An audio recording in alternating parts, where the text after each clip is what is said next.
nang dahil sa panalo ng Dominican Republic kontra sa Italy ay nagkaroon ng pag-asa ang mga teams na nasa ilalim, pero hindi ito nasamantala ng Gilas kontra sa Angola.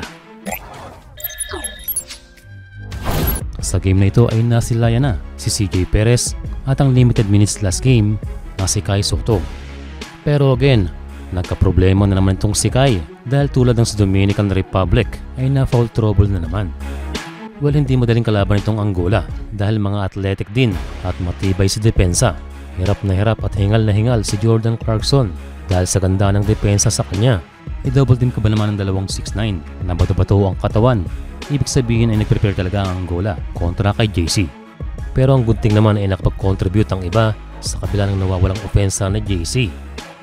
Pero sa totoo lang, mas mukhang prepared itong Angola.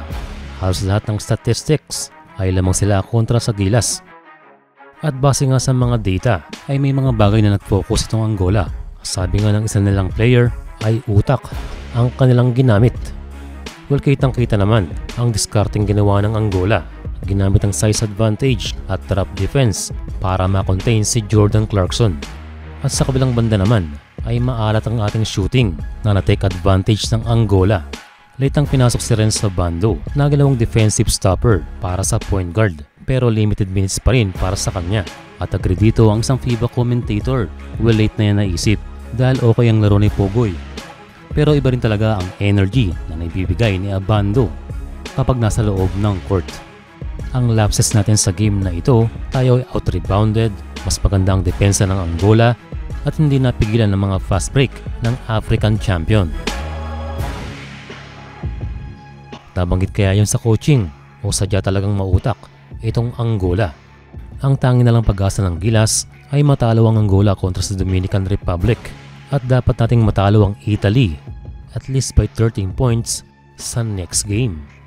Well, masakit ang pagkatalo ng Gilas at syempre ng buong Pilipinas dahil importante ang game na ito. Sa ngayon lamang na ang Japan sa Olympic berth dahil tinalo nila ang Finland.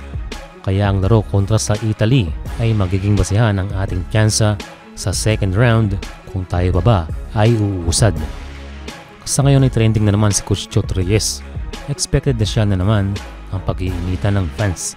Trending din si Kai Sotto na nakamubo na sa pagkatalo dahil nakafocus na raw sila sa game kontra sa Italy.